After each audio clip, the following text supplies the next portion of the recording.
এখন বেরিয়ে পড়েছি বাজারে। কেন বেরিয়েছি সেটা তো বুঝতেই পারছো। স্পেশাল অকেশন কালকে। বলো বলো।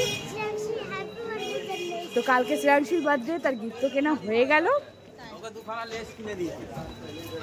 শ্রেয়াংশীর বার্থডে গিফটের সাথে সাথে নিয়ে নিয়েছি একটা বার্থডে কেক। তো এই কেকটা কার বার্থডের জন্য সেটা জানতে হলে ওয়েট করতে হবে আজকের ব্লগটা পুরোপুরি দেখার জন্য। তো চলো এখন বাড়ির পথে যাচ্ছি। তার আগে আরেকটা জায়গায় যাব, তোমাদেরকে দেখাচ্ছি কোথায় কোথায় যাচ্ছি।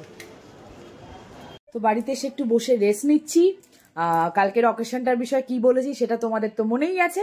তো রাত 12টায় হতে চলেছে গ্র্যান্ড সেলিব্রেশন। কিসের সেলিব্রেশন সেটা ধীরে ধীরে ক্রমশ প্রকাশ্য।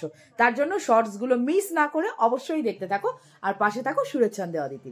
ফিরে আসছি ঠিক রাত 12টায়। চোখ বন্ধ করে সারপ্রাইজ যাচ্ছে মামনি। Happy birthday to you, happy birthday dear. তো আমরা ফুল ফ্যামিলি এখানে। এটা হচ্ছে আমার মিষ্টি ননদিনী। কোনো বাড়ি দাদার বার্থডেতে থাকতে পারে না, এবছর এসছে তাই। আর এই হলো বার্থডে বয় মামনি, ওই যে বাবি বসে আছে। আর এই হচ্ছে আমার ছোট জন। Happy birthday dear or, happy birthday to you. গলা ধরে গেছে পুরো। কখন থেকে খাবে বলে আশা করে আছে। মাকে দাও, বাবাকে দাও। এই যে এই একজন আমাদের আনরোম্যান্টিক পার্সন, দেখো খাট থেকেই উঠবে না, লুঙ্গি পরে বসে আছে।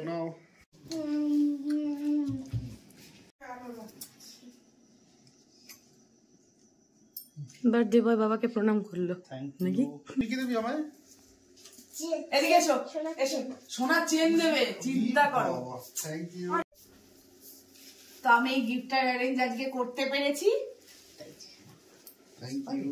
এই গিফটটা আমি আজকে দিয়েছি। হ্যাপি, দারুণ হ্যাপি, দারুণ। আজ রাতটা পেরোলেই কাল আমার কর্তামশাইয়ের বার্থডে। ওকে কোনোদিন আগের দিনে এইভাবে সারপ্রাইজ দিই না। এই বছর হঠাৎ করে মনে হলো যে প্রি বার্থডে সেলিব্রেশন করলে কেমন হয়, তাই তোমাদের জন্য রইলো আজকের এই প্রি বার্থডে সেলিব্রেশন ব্লগ। আর ওর জন্য তো একটা হিউজ সারপ্রাইজ ছিল, সেটা বুঝতেই পেরেছো।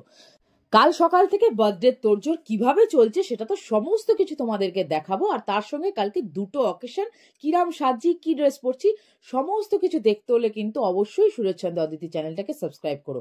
আর সঙ্গে থেকো, আবার চলে আসবো ঠিক কাল।